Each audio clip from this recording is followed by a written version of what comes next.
Jepang mulai berani menantang Cina. Baru-baru ini, Perdana Menteri Jepang mengeluarkan pernyataan keras tentang Taiwan. Dia menyebutkan, Jepang dapat terlibat secara militer jika terjadi konflik antara Cina dan Taiwan. Beijing langsung mengecam komentar tersebut dan menyebutnya sebagai ancaman militer terhadap Cina. Dan Cina bukan sekedar mengecam lewat kata-kata. Setelah kejadian itu, Jepang mengerahkan pesawat tempurnya untuk menghalau pesawat nirawak yang masuk wilayahnya, dan ternyata pesawat tersebut diduga milik Cina. Tentu ini pesan keras.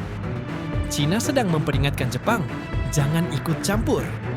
Dan jika Jepang benar-benar menantang Cina, lantas sekuat apa militer Jepang jika berhadapan dengan kekuatan militer Cina? Simak baik-baik berdasarkan data terbaru.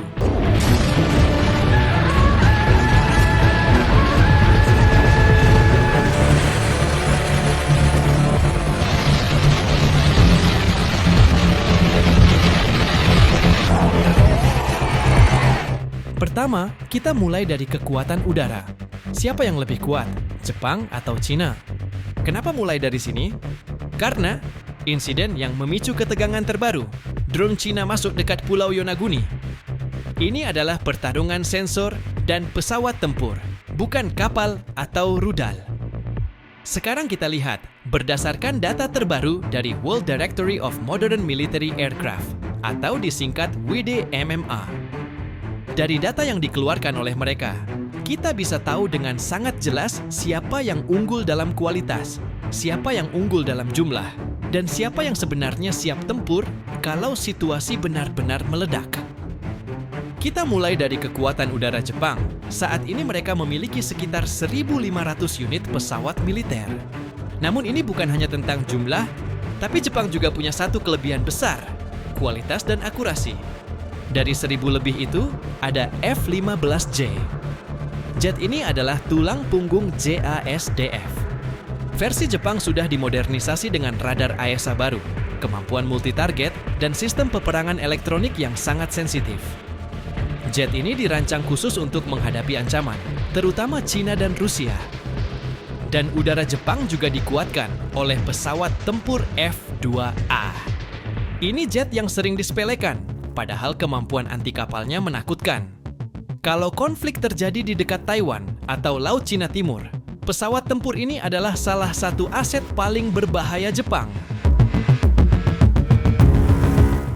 Kemudian, inilah andalan utama Jepang.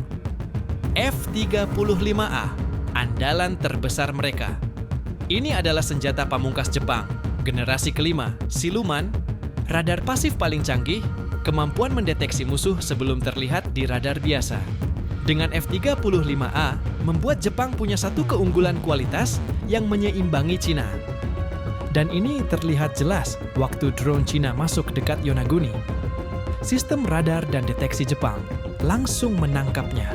Cepat, akurat, tanpa ragu. Dan jet tempur Jepang langsung dikerahkan. Kualitas lain yang buat Jepang berbahaya, sistem pertahanan udara modern, radar paling efektif di Asia Timur, pilot dengan standar pelatihan tinggi, kesiapan operasional yang terkenal disiplin. Maka tidak heran, WDMMA menempatkan Jepang di peringkat kelima kekuatan udara terkuat dunia. Tentu ini bukan lagi tentang kuat, tapi sangat diperhitungkan di tingkat dunia. Jika Angkatan Udara Jepang sekuat itu, lantas sekuat apa Angkatan Udara Cina?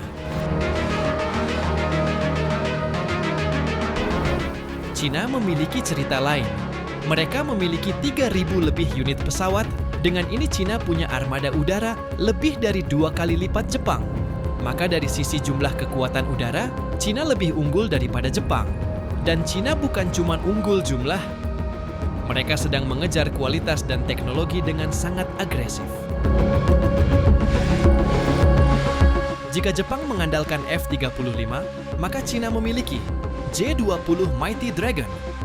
J-20 adalah pesawat tempur kebanggaan Cina, stealth fighter generasi kelima yang diproyeksikan menjadi rival F-35. J-20 memiliki radar AESA, kemampuan siluman, dan rudal udara ke udara jarak jauh PL-15.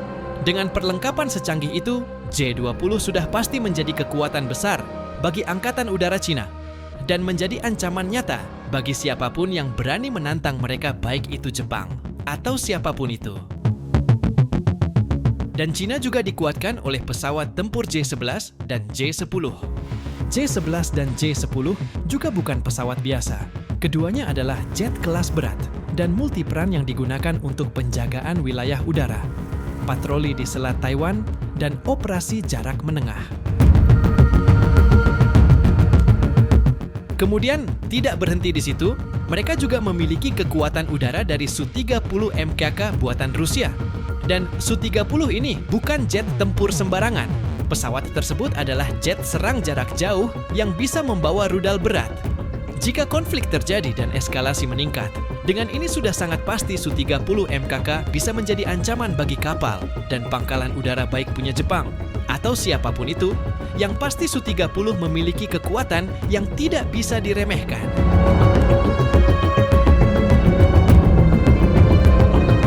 Dan inilah yang sangat ditakuti, armada drone Cina. Drone yang masuk dekat Yonaguni bukan kejadian biasa. Beijing sedang memperbanyak drone intai, drone serang, drone peperangan elektronik. Ini adalah tanda bahwa Cina memanfaatkan kuantitas dan teknologi baru untuk menekan atau melawan siapapun yang menjadi ancaman bagi mereka, terutama Jepang, yang baru-baru ini benar-benar membuat Beijing murka. Dengan jumlah dan kualitas sehebat itu, tidak heran jika Cina berada di atas Jepang dan menduduki peringkat ketiga terkuat di dunia versi WDMMI. Dan sekarang, kita masuk ke arena yang paling menentukan dalam konflik modern, kekuatan laut. Karena kalau ketegangan Jepang-Cina benar-benar meledak, samudra adalah panggung pertama yang akan menjadi ajang unjuk kekuatan. Cina berada di peringkat kedua angkatan laut terkuat di dunia, dan angka-angkanya memang bikin ngeri. Berdasarkan data terbaru dari World Directory of Modern Military Warships atau disingkat WDMMWV, Cina saat ini memiliki 400 lebih aset tempur laut. Dan ini bukan angka sembarangan. 3 kapal induk, termasuk Fujian yang baru, dan bersenjata teknologi elektromagnetik. 72 kapal selam, banyak diantaranya bahkan berkemampuan nuklir. 341 fleet core, mulai dari destroyer, frigate, hingga korvet. 11 kapal amfibi untuk serbuan darat. Dengan skala sebesar ini, wajar kalau Cina terlihat seperti raksasa yang sedang membentangkan kekuatan penuh di Laut Cina Timur.